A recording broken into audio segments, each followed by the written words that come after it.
How's it going, guys? Bring your platoon here, and welcome back to another, kind of good. I'm just gonna call it a great game in World of Tanks, Xbox One Edition. Today, I'm going to be driving in the Tier 10 Soviet tank destroyer, a very underrated one at that, possibly overrated as well. The Object 263.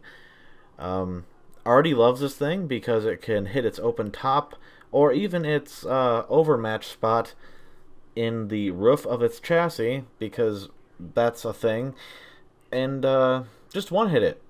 So Artie will love this tank. Fortunately enough for you, though, it is kind of agile and can get out of bad situations and can screw over anything that really doesn't have gun depression by just face-hugging it.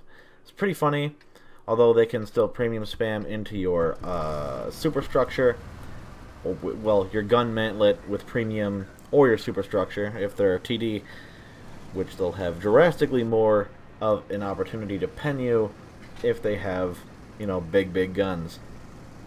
But yeah, this thing is, it's okay. I'm coming to find out that for every time I use the term fickle for a tank, it just, in relative terms, it means the tank is ass. But much like every other tank, it can work in certain situations, and this thing's pretty much, its specialty is being hauled down. That was a terrible shot on my end, by the way.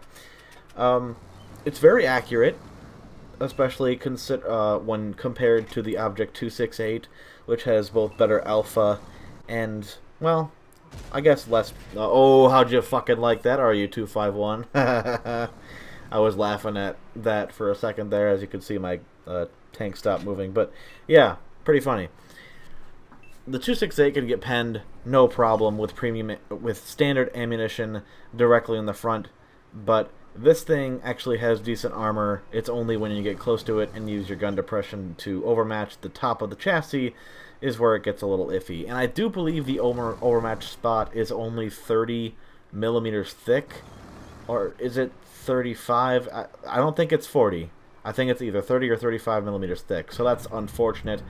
But if you're using all the whopping, 6 degrees of gun depression this thing has, then, you know what, I'll just look it up.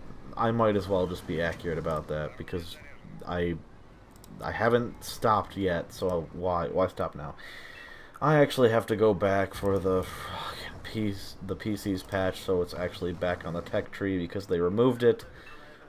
Nope, still not there. Okay, let's go back to 1.2 then. No, still not there. Okay, let's go back to 1.0. Nope, still just the 268 and the 268 version 4. How about 920? There it is. Okay.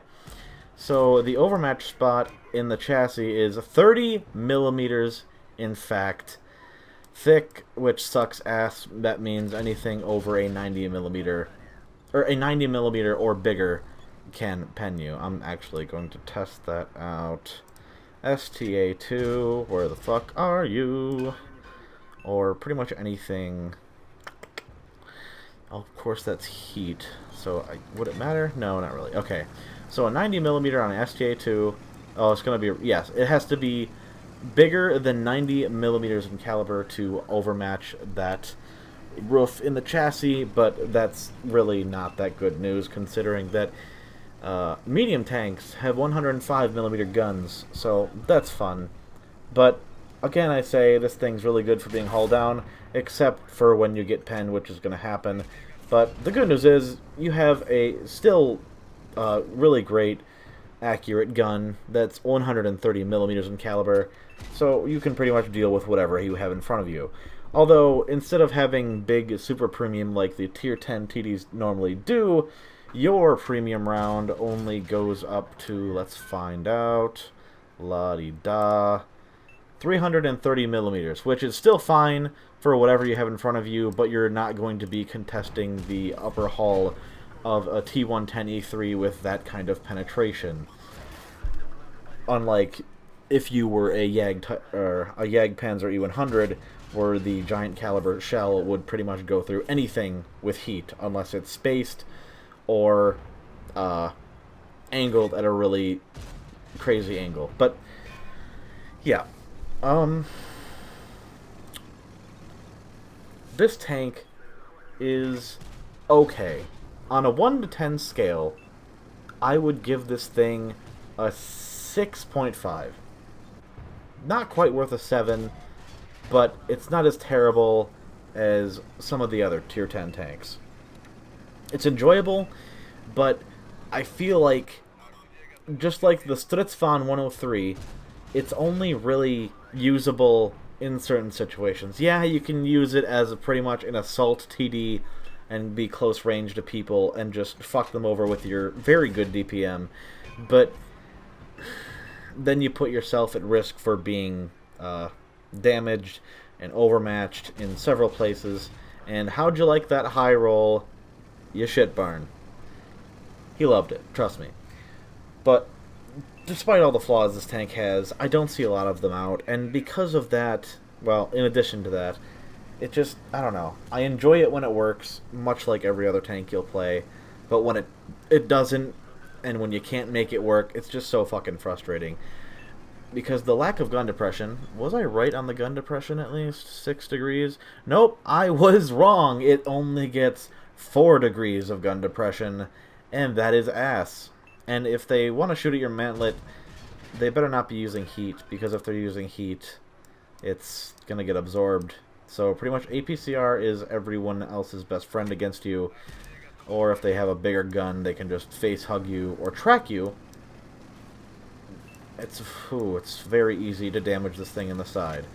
You can't really side scrape with it, which is unfortunate. I mean, you can, but then they could just pen... Oh, also, your superstructure has an angled part and a flat part. If they shoot at the flat part, if they're unable to depress their gun to overmatch the roof in your chassis, and they don't have enough... they don't have enough pen to go through the upper plate, then they can still hit the superstructure in the flat part, needing only 250 millimeters or more to pen it reliably. That's with approximately a 70% chance to pen with 300 and...